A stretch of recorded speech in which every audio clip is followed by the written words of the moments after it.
नमस्कार दोस्तों, जैसा कि हम जानते हैं कि चीन में महत्वपूर्ण दो सत्र होने वाले हैं। इस पर पूरी दुनिया की नज़र है। आज हमारे साथ जो मेहमान मौजूद हैं वो हैं डॉक्टर शिखा गुप्ता, जो कि राजनयिक विश्लेषक हैं और अंतर्राष्ट्रीय मामलों की जानकार हैं। शिखा जी, हम आपका स्वागत करते हैं। धन्यवाद अनिल जी। शिखा जी, जो ये सत्र होने वाले हैं इसको लेकर आप क्या सोचती हैं?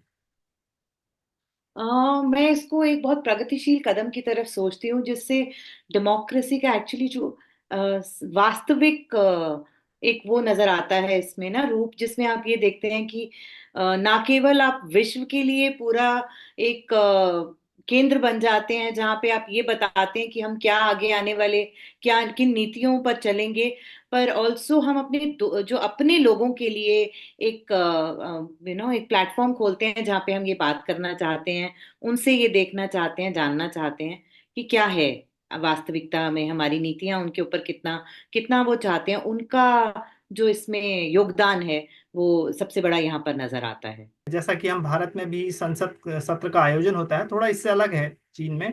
लेकिन जो खास तौर पर आप समझती हैं कि जो लोगों की आर्थिक सुधारों की बात हो रही है, जीवन लोगों का जनजीवन सुधारने की बात है, और ये अंतर्राष्ट्रीय मामलों को लेकर भी बहुत इस पर फैसले लिए जाते हैं। मैं आपको अनिल जी थोड़ा सा करेक्ट करना चाहूंगी। यहाँ पर आप कह रहे हैं कि ये हमारे जो पार्लियामेंट के सत्र होते हैं, हमारे यहाँ एक हम सम्मेलन रखते हैं, रायसीना डायलॉग। ये भी मार्च में होता है, और जी। इसमें हम विदेश नीति को लेकर खास करके, हालांकि देश की बहुत सारे ऐसे आयामों पर जहाँ चर्चा होती है, लेकिन विदेश नीति को लेकर खास करके यहाँ पर चर्चा होती है।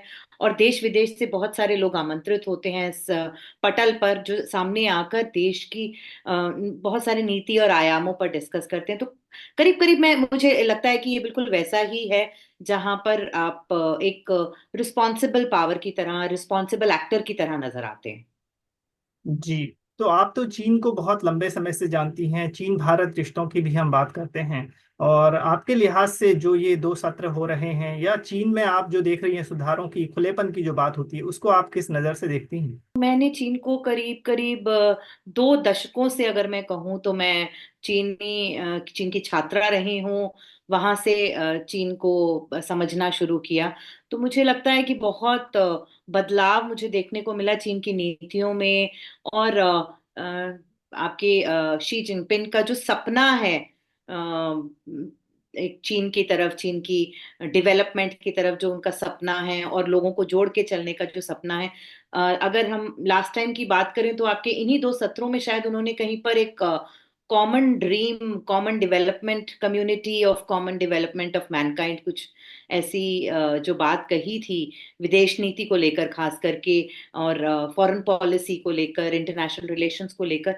ये मुझे लगता है कि एक बहुत पॉजिटिव कदम है, जो बहुत रिस्पॉन्सिबल कदम मुझे नजर आता है। एक सकारात्मक दिशा देता है ये चीन की पॉलिसीज को, चीन की नीतियों को।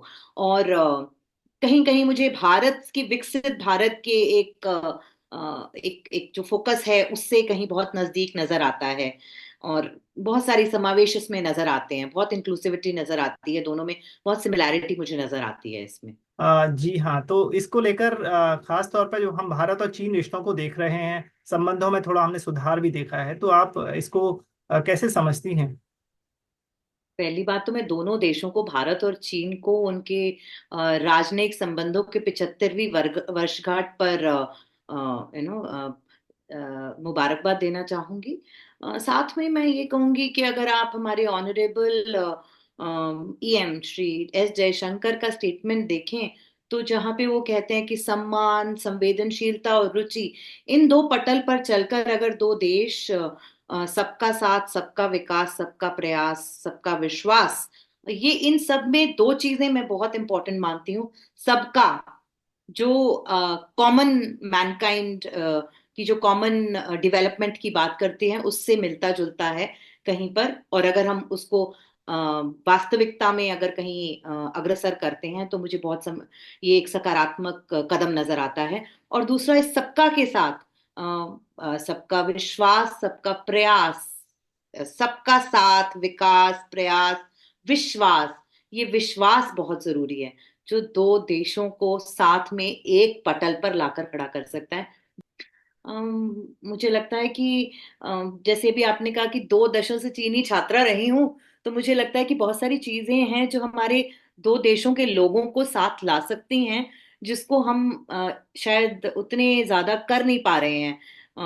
दो देशों की बहुत सारी सांस्कृतिक सिमिलैरिटीज हैं जिनको हम साथ ला सकते हैं, दो देशों के लोगों को साथ खड़ा करके आगे चल सकते हैं, ये एक सकारात्मक दिशा दे सकते हैं अपने रिश्तों को, जिनको बहुत प्रगतिशील होने की जरूरत है, अग्रसर होने की जरूरत है। जी डॉक्टर शिखा गुप्ता, आपने हमारे साथ बात की, इसके लिए बहुत बहुत धन्यवाद। धन्यवाद अनिल।